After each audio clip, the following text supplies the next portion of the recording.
आपको स्वागत है अवनीश क्लासेस में। आज जो क्लास होगी फर्स्ट सेमेस्टर बाल विकास लघु उत्तरीय प्रश्न कराए जाएंगे। इसके पहले मैंने जो शॉर्ट्स के क्वेश्चन थे अति लघु उत्तरीय प्रश्न या बहुविकल्पी प्रश्न मैंने करा दिए हैं, जिसका लिंक मैंने डिस्क्रिप्शन के नीचे या आई बटन में दे दिया है। वहाँ से जाकर आप ज्वाइन हो सकते हैं, वहाँ पर आपको प्लेलिस्ट लिंक मिल जाएगी। तो आज जो स्टार्ट होगी लघु उत्तरीय प्रश्न से स्टार्ट होगी। तो पहला क्वेश्चन है कि स्मृति को प्रभावित करने वाले कारक कौन कौन से होते हैं। तो 3 कारक होते हैं, प्रेरणा, रुचि, शांतिपूर्ण वातावरण। ठीक है, और जो ये PDF है आपको मेरे टेलीग्राम चैनल मिल जाएगी या मेरी वेबसाइट में जाकर भी आप डाउनलोड कर सकते हैं। और इसमें एक पासवर्ड लगा रखा है, तो मैं भी एक पासवर्ड बता दूंगा, वो जैसे आप पासवर्ड डालेंगे तो आपकी PDF ओपन हो जाएगी। इसके बाद सेकंड क्वेश्चन है कि पर्यावरण कितने प्रकार का होता है। तो पर्यावरण 2 प्रकार का होता है, प्राकृतिक पर्यावरण होता है, सामाजिक पर्यावरण होता है। इसके बाद थर्ड क्वेश्चन है कि ध्यान से आपका क्या तात्पर्य है। ये 2015 में पूछा गया क्वेश्चन है। तो देख लेते हैं कि ध्यान से आपका क्या तात्पर्य है। तो ध्यान अवधान क्या है या कितने प्रकार का होता है, ध्यान को प्रभावित करने वाले कारक कौन कौन से हैं, अथवा इस तरह से क्वेश्चन भी पूछा था, अवधान को प्रभावित करने वाले कारकों को लिखिए। ये 19 में पूछा गया क्वेश्चन है। तो ध्यान से आशय ध्यान मन की वह प्रक्रिया है जिसमें व्यक्ति अपने मन को अधिक जो पदार्थ होते हैं पदार्थों से हटाकर एक ही पदार्थ पर एकाग्र करता है, अपना दिमाग को एकाग्र करता है। ध्यान रुचि पर आधारित होता है, जब किसी कार्य को ध्यान से किया जाता है तो उसका परिणाम अच्छा मिलता है। इसके बाद ध्यान के प्रकार देख लेते हैं कि कौन से होते हैं। तो ऐच्छिक ध्यान होता है, जिसमें जब हम अपने इच्छा अनुसार किसी पर अपना ध्यान केंद्रित करते हैं तो उसे ऐच्छिक ध्यान कहते हैं। इसके बाद सेकंड नंबर पे अनिच्छिक ध्यान किसको कहते हैं। तो जब बिना इच्छा से किसी वस्तु पर हमारा ध्यान केंद्रित हो जाता है तो उसे अनिच्छिक ध्यान कहते हैं। यह ध्यान अस्थायी होता है, अस्थायी होता है। ध्यान को प्रभावित करने वाले कारक कौन कौन से होते हैं। तो ध्यान को निम्नलिखित कारक प्रभावित करते हैं। पहला, उत्तेजना की नवीनता, जिसको कहते हैं नवीन वस्तुएं, नए खेल हमारा ध्यान आसानी से आकर्षित करते हैं। दूसरा होता है उत्तेजना की गति, गतिशील वस्तुओं पर ध्यान सरलता से जाता है, जैसे चलती ट्रेन। और इसके बाद थर्ड है रुचि। रुचि में क्या होता है, हमारी जिन चीज़ों पर रुचि होती है उन पर ध्यान जाता है, जैसे संगीत का ज्ञान जो ध्यान होता है अच्छे गाने पर जाता है। और फोर्थ क्वेश्चन है कि अल्पकालिक और दीर्घकालिक स्मृति में अंतर लिखिए। तो देख लेते हैं अंतर क्या क्या होता है। तो अल्पकालिक स्मृति, दीर्घकालिक स्मृति। तो पहला, विषय का अथवा वस्तु की संचय क्षमता कम होती है, जबकि दीर्घकालिक में अधिक होती है। ठीक है। इसका सेकंड है उत्तेजनाओं की व्यक्ति शीघ्र भूल जाता है, और जो दीर्घकालिक स्मृति होती है उत्तेजनाओं को व्यक्ति अधिक समय तक याद रखता है। ठीक है। इसका फिर क्वेश्चन है कि बाल विकास से आप क्या समझते हैं। ये 2015 में पूछा गया क्वेश्चन है। तो बाल विकास 2 शब्दों से योग से बना है। बाल एक विकास, बाल का अर्थ बाल अवस्था से लिया जाता है। बाल अवस्था 12 वर्ष तक के बच्चों की दूसरी अवस्था है, किंतु बाल विकास से आश्रय गर्भावस्था से लेकर युवा अवस्था तक बालकों के विकास से है। ठीक है।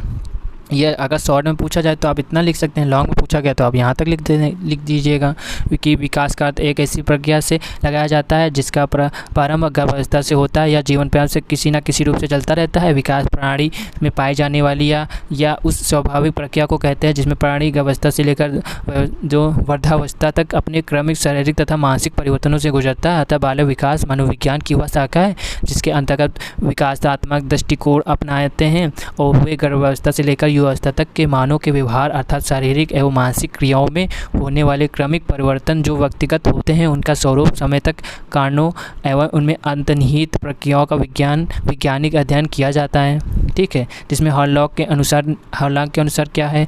तो हॉलॉक के अनुसार आज बाल विकास में मुख्य रूप से बालक के रूप में व्यवहार, रुचियों, लक्ष्यों में होने वाले उन विशिष्ट परिवर्तन की खोज पर बल दिया जा रहा है जो उसकी एक विकासात्मक अवस्था से दूसरी विकासात्मक अवस्था में पदार्पण करते समय होते हैं। इसके अतिरिक्त बाल विकास यह खोज करने का भी प्रयास करता है कि ये परिवर्तन कब प्राप्त होते हैं। ठीक है, होते हैं कौन से कारण उत्तरदायी है और ये व्यक्ति के अथवा सार्वभौमिक है। ठीक है। इसके बाद सीखते हैं कि अवधान, ध्यान की किन्हीं 4 विशेषताओं को लिखिए। तो अवधान की विशेषताएं देख लेते हैं कि 4 कौन कौन सी होती हैं। तो जो पहला अवधान रुचि में आधारित होता है, दूसरा अवधान होता है रुचि के सिक्के के 2 पहलू होते हैं। अवधान ध्यान ऐच्छिक तथा अनैच्छिक दोनों को हो सकता है। व्यक्ति का विकास वंशानुक्रम गुणित वातावरण के अनुसार हो सकता है। और फोर्थ है कि अवधान ध्यान व्यक्ति को सागड़ी विकास करता है। 7 क्वेश्चन है कि कुसमायोजन से आप क्या समझते हैं। तो इसको देख लेते हैं। तो कुसमायोजन का तात्पर्य समायोजन में असंतुलित आ जाना। ठीक है। इसके बाद गेटस के अनुसार कुसमायोजन व्यक्ति और उसके वातावरण में असंतुलन का उल्लेख करता है। कुसमायोजन से संबंधित व्यक्ति कुसमायोजित व्यक्ति कहलाता है, जो अपने काम को अपने परिवेश के अनुकूल नहीं बना पाता। ऐसे व्यक्ति दुखी रहता तथा समाज से कष्ट से कटा रहता है।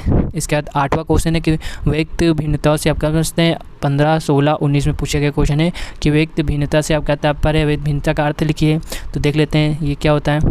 तो प्रायः व्यक्तिगत विभिन्नता का अर्थ देखा जाता है कि दो व्यक्ति एक जैसी कोई समानता रखते हुए भी उनके व्यवहार तथा रहन सहन में काफ़ी भिन्नताएं होती हैं। इसी विभिन्नता को व्यक्तित्व की विभिन्नता कहते हैं। जैसे व्यक्ति भिन्नता का अर्थ परिभाषा है, दो व्यक्तियों में शारीरिक, मानसिक व संज्ञानात्मक रूप से पाया जाने वाला भेद ही व्यक्तिगत भिन्नता कहलाता है। जिसे स्किनर के अनुसार मापन किया जाने वाला व्यक्तित्व का प्रत्येक पक्ष व्यक्ति भिन्नता का अंश है।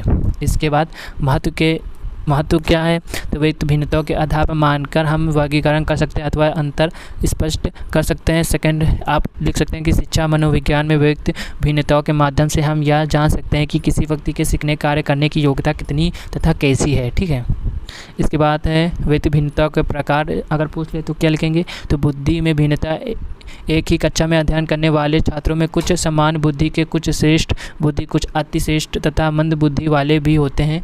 इस प्रकार हम विद्यालय में विभिन्नता देख सकते हैं। इसके शारीरिक विभिन्नता के बारे में लिख दीजिएगा कि विभिन्नता विभिन्न प्रकार की होती हैं। शारीरिक की सुंदर सुडौल तरह रचना तथा स्वास्थ्य से व्यक्तित्व प्रभावशाली हो जाता है। कुछ बच्चे मोटे होते हैं तो कुछ पतले होते हैं तथा कुछ लंबे होते हैं तो कुछ मोटे होते हैं। इसका 9वां क्वेश्चन है कि रुचि क्या है। रुचि कितने प्रकार की होती हैं। तो रुचि के बारे में लिख सकते हैं इस तरह से कि रुचि का अर्थ प्रेरक शक्ति से है। यह किसी भी वस्तु की ओर ध्यान देने के लिए उसमें हमारी रुचि का होना आवश्यक है। जब किसी कार्य में हमारी रुचि होती है तथा वह कार्य अच्छा होता है। क्रो के अनुसार रुचि वह प्रेरक शक्ति है जो हमें किसी व्यक्ति, वस्तु व क्रिया के प्रति ध्यान देने के लिए प्रेरित करती है। रुचि के प्रकार तो जन्मजात रुचि, अर्जित रुचि। जन्मजात रुचि में क्या होता है। जन्मजात रुचि व्यक्ति में जन्म से पाई जाती है, जैसे खाने पीने में रुचि, संग्रह में रुचि। सेकंड है अर्जित रुचि, या रुचि व्यक्ति में उत्पन्न होती है, जैसे गाने या अभिनय करने में रुचि। ठीक है। इसका 10वां क्वेश्चन है कि रुचि को प्रभावित करने वाला कारक बताइए। तो रुचि को प्रभावित करने वाले कारक कौन कौन से होते हैं देख लेते हैं।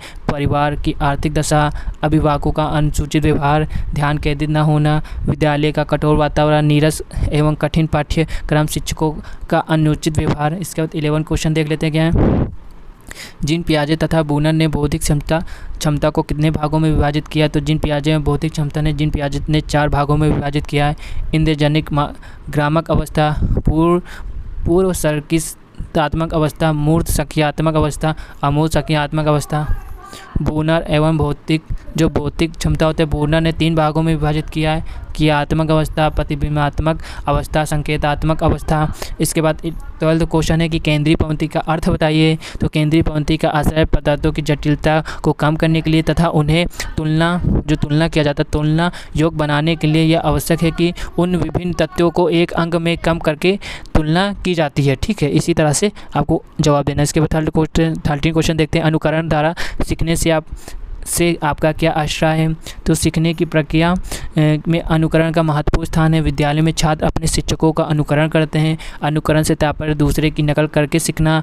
मेडुकल के अनुसार एक व्यक्ति द्वारा दूसरों की क्रियाओं या शारीरिक गतिविधियों की नकल करके ही प्रक्रिया को अनुकरण कहते हैं। इसका 14वां क्वेश्चन है। हॉलॉक के अनुसार विकास की कौन कौन सी अवस्थाएं नाम बताइए। तो हॉलॉक के अनुसार विकास की कौन कौन सी अवस्थाएं होती हैं देख लेते हैं कौन कौन सी होती हैं। तो आप लिख सकते हैं गर्भकालीन अवस्था, गर्भधारण से जन्म तक, शेषावस्था, बचपनावस्था, पूर्व बाल्यावस्था, उत्तर बाल्यावस्था, वयसंधि, पूर्व किशोरावस्था, उत्तर किशोरावस्था, पूर्णावस्था, मध्यावस्था। इस तरह से आप लिख सकते हैं। और यहाँ पर दिए हुए हैं टाइम भी दिया हुआ कि शेषावस्था कब तक है। जन्म से 2 सप्ताह तक, बचपनावस्था तीसरे सप्ताह से 2 वर्ष तक, पूर्व बाल्यावस्था तीसरे वर्ष से 6 वर्ष तक, उत्तर बाल्यावस्था 7वें वर्ष से 12 वर्ष तक। इस तरह से आप लिख सकते हैं। इसका 15वां क्वेश्चन देख लेते हैं क्या है। 15 क्वेश्चन है कि बालक के संवेगात्मक विकास को प्रभावित करने वाले कारक कौन कौन से होते हैं वर्णन कीजिए। तो बालक के संवेगात्मक विकास को प्रभावित करने वाले कारक निम्न होते हैं। तो पहला परिवार, दूसरा बालक की आर्थिक दशा, अध्यापक। तो परिवार के बारे में पढ़ लेते हैं क्या होता है कि परिवार बालक के संवेगात्मक विकास प्रभावित करके कैसे प्रभावित करता है। तो परिवार बालक की प्रथम पाठशाला होता है जो बालक परिवार के सदस्यों का अनुकरण करता है, जिसे जिस परिवार में झगड़े होते हैं उस परिवार में बालक सांवेगात्मक रूप से उत्तेजित रहते हैं। बालक की आर्थिक दशा में यदि बालक की आर्थिक स्थिति ठीक नहीं है तो वह बालक अपने आप में ही हीन भावना का समावेश कर लेता है। इसके बाद तीसरे नंबर पर अध्यापक और फोर्थ में बालक का स्वास्थ्य। तो अध्यापक कैसे बालक के उसमें प्रभाव डालता है, तो शिक्षक का भी बालक के सांवेगात्मक विकास में पर विशेष प्रभाव पड़ता है। यदि अध्यापक अधिक क्रोधित होकर बोलता है तो बालक भी उनका अनुकरण करता है। बालक का स्वास्थ्य बालकों के सांवेगात्मक विकास में स्थिरता होती है। अवस्था बालक अपने संवेगों पर नियंत्रण कम रख पाते हैं और वह क्रोधी स्वभाव के हो जाते हैं। इसके बाद देखते हैं 16 नंबर का क्वेश्चन क्या है, बाल निर्देशन का महत्व बताइए। तो बाल निर्देशन का महत्व क्या है, तो बाल निर्देशन का महत्व निम्न प्रकार के होते हैं, जिसमें 4 पॉइंट दिए हुए हैं। पहला पॉइंट है बाल निर्देशन से शिक्षकों को बालकों की क्षमताओं की जानकारी मिलती है। बाल निर्देशन के माध्यम से शिक्षकों को बालकों की रुचियों की जानकारी मिलती है। बाल निर्देशन के माध्यम से शिक्षक बालकों के व्यक्तिगत समस्याओं का समाधान कर सकता है। बाल निर्देशन की सहायता से शिक्षक बालकों को अनुशासित ढंग से रख सकता है। इसके बाद 17 क्वेश्चन देख लेते हैं क्या है। 17वां क्वेश्चन है कि सीखने सिखाने तथा विद्यालय व्यवस्था के संदर्भ में समुदाय के सक्रिय सदस्यों का अभिप्रेरण या योगदान स्पष्ट कीजिए। 19 में पूछा गया क्वेश्चन है, सीखने में समुदाय जो होता है उसका क्या महत्व होता है। तो 4 पॉइंट है। पहला पॉइंट है समुदाय बालकों में नैतिक तथा सामाजिक मूल्यों को विकसित करता है। दूसरा पॉइंट है समुदाय बालक के शारीरिक विकास पर समुचित ध्यान देता है। तीसरा पॉइंट है समुदाय के सहयोग से विद्यालय का वातावरण अच्छा बना रहता है।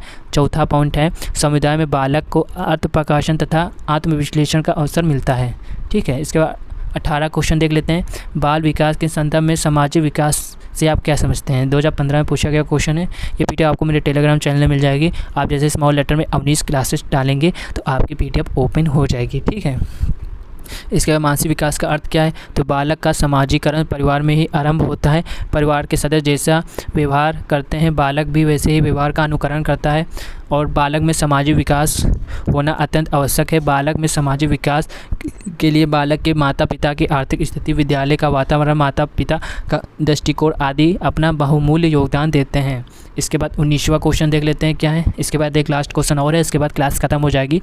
19वां क्वेश्चन है कि सृजनात्मकता क्या है, बालकों में सृजनात्मक क्षमता का विकास कैसे किया जा सकता है। तो सृजनात्मक में आश्रय क्रो के अनुसार सृजनात्मक मौलिक परिणामों को अभिव्यक्त करने की एक मानसिक प्रक्रिया होती है, जिसमें बालकों में सृजनात्मकता का विकास बालकों में सृजनात्मक का विकास करने के हेतु आवश्यक है कि उनके शिक्षक भी सृजनात्मक प्रवृत्ति के हो। दूसरे शब्दों में कहा जा सकता है कि अध्यापक साहित्य, कला, विज्ञान आदि क्षेत्रों में भिन्न भिन्न सृजनात्मक कार्य प्रस्तुत करके अपने छात्रों की सृजनात्मक अभिव्यक्ति को प्रोत्साहित करने में समर्थ होने चाहिए। अध्यापकों को चाहिए कि वे छात्रों के कार्यों की प्रशंसा करें तथा सृजनात्मक कार्यों के प्रति उनमें आत्मविश्वास भरें।